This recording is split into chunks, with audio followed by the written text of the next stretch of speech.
नमस्कार दोस्तों, मैं आशीष आज आपके सामने एक नया टॉपिक लेके आया हूँ। टॉपिक है आपका ग्लोबल एनर्जी ट्रांजिशन इंडेक्स 2020।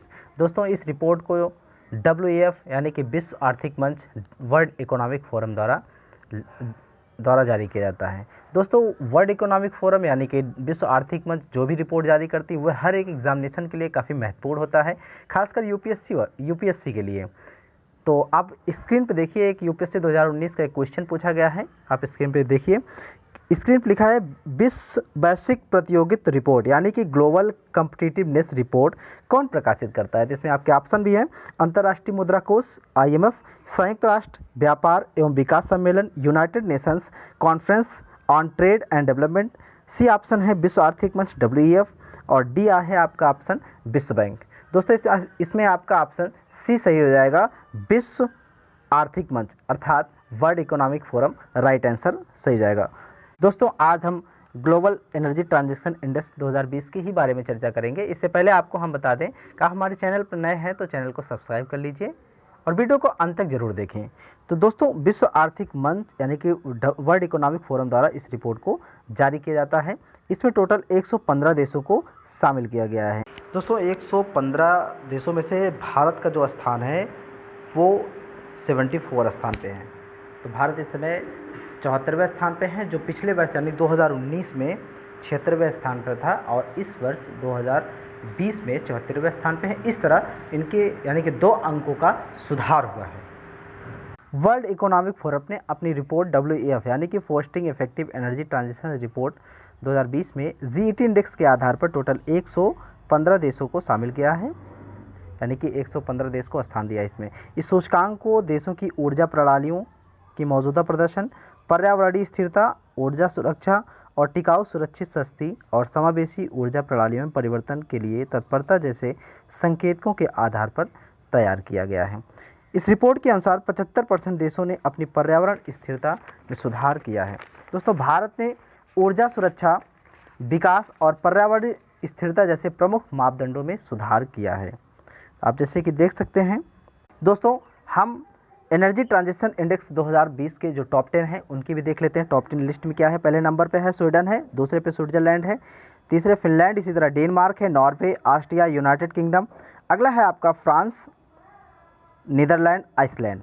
दोस्तों, टॉप 10 में सिर्फ यूरोपियन कंट्रीज़ ही शामिल हैं। इसके अलावा कोई अदर कंटिनेंट या किसी अन्य महाद्वीप के कोई भी देश इस टॉप 10 में शामिल नहीं है। इसके अलावा आप देख सकते हैं उरुग्वे का कलर कैसा है। उसके अलावा सीधे आप आइए, नीचे आइए, आपका लिथुआनिया ग्रीन कलर है, लाटविया आपका भी ग्रीन कलर है। भारत देश हमारा 74वें स्थान पर, आप देख सकते हैं भारत देश ये आपका 74वें स्थान पे, इसको जो है 51.5% है। इसका ये ब्लू कलर का है। दोस्तों, हम इसको जान लेते हैं कि ये कलर का क्या महत्व है, कलर भी देख लेते हैं इसका हम। नीचे आप देख सकते हैं WEF ने बहुत बढ़िया से इसका समझाया हुआ है।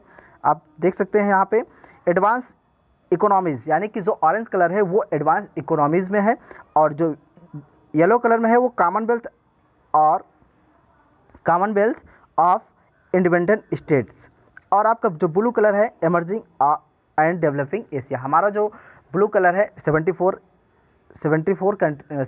स्थान पे हमारा देश, तो वो हमारा इमर्जिंग एंड डेवलपिंग एशिया में है। आप ग्रीन पे आइए, इमर्जिंग एंड डेवलपिंग यूरोप है। इसी तरह आपका Latin America and the Caribbean है, Middle East, North Africa and Pakistan है। इसके अलावा आपके सब सहारा अफ्रीका है। दोस्तों, हम इसमें जो इंपॉर्टेंट है उसका भी देख लेते हैं। जैसे कि 32वें स्थान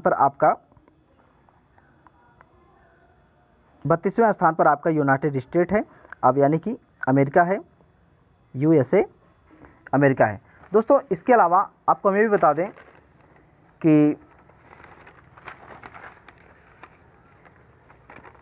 अमेरिका यानी कि अमेरिका का स्थान 32वें स्थान पर है, जो मुख्य रूप से ऊर्जा संक्रमण के लिए अनिश्चित नियामक दृष्टिकोण के कारण शीर्ष 25% से बाहर रैंक रखता है। दोस्तों, आप फिर टॉप 10 में आइए। टॉप 10 में आप 2 देश देखिए, यूनाइटेड किंगडम और फ्रांस 8th नंबर पे है, यूनाइटेड किंगडम यानी कि ब्रिटेन आपका 7 नंबर पे है। दोस्तों, G20 से संबंधित जो देश है वो 2 ही देश टॉप 10 में शामिल है, यूनाइटेड किंगडम और फ्रांस। दोस्तों, हम आगे भी देखते हैं, सिंगापुर इसमें आपका 13वें स्थान पे है। दोस्तों, इसी तरह आपके और भी देश हैं, जैसे कि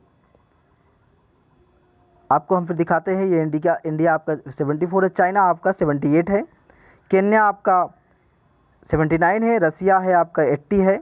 आगे हम देखते हैं बांग्लादेश आपका 87 है, और इसी तरह आपका पाकिस्तान 94 है, 95 नेपाल है। आगे साउथ अफ्रीका आपका 106 है, साउथ अफ्रीका आपका 106 है। आगे इसी तरह आगे भी है 115, यानी कि जो लास्ट में वो हाइती है। और जो टॉप पे है कौन सा कंट्री है आप दोस्तों फिर से देख लीजिए, स्वीडन है आपका कंट्री जो टॉप पे है वो आपका स्वीडन है। ETI का स्कोर 0 से 100% के पैमाने पर, यानी कि 0% से जो 0% तक आते हैं उनको कम अच्छा है, और जो 100% से वो बहुत अच्छा है।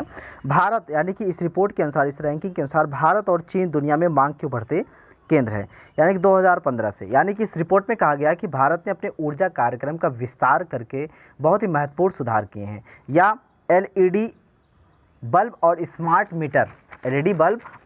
मीटर की थोक खरीद और उपकरणों की लेबलिंग के लिए कार्यक्रम शुरू करके हासिल किया है। इसके अलावा भारत उन गिने चुने देशों में एक है जिसने रिपोर्ट के अनुसार 2015 से लगातार प्रगति की है। इस रिपोर्ट में यह भी बताया गया है कि 2015 से लगातार 11 देशों ने प्रगति की है। वो 11 देश दोस्तों कौन से हैं?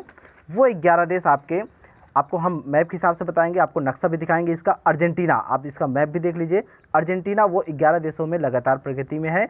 उसके बाद भारत है आपका, इसमें भी आप मैप देखिए। फिर चीन है, इसमें भी आप मैप देखिए। बांग्लादेश है, इसी तरह आप इसका भी आप मैप देखिए। आगे है बुल्गारिया, मैप देखते चलिए आप।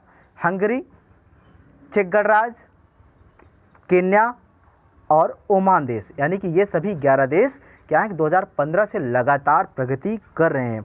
कुछ ऐसे भी देश हैं दोस्तों, जो 6 देश ऐसे हैं 2015 से जो कम लगातार है, यानी कि कम प्रगति कर रहे हैं। वो ऐसे कौन से देश हैं, हम इसमें भी आपको हम मैप के हिसाब से बताएंगे। मैप में आप कनाडा देखिए, कनाडा वो देश है जो कम प्रगति कर रहा है। आगे चिली है, लेबनान है, मलेशिया है, नाइजीरिया और तुर्की, ये सभी 6 देश ऐसे हैं जो 2015 से क्या कर रहे हैं, 2015 से इनकी प्रगति कम हो रही है।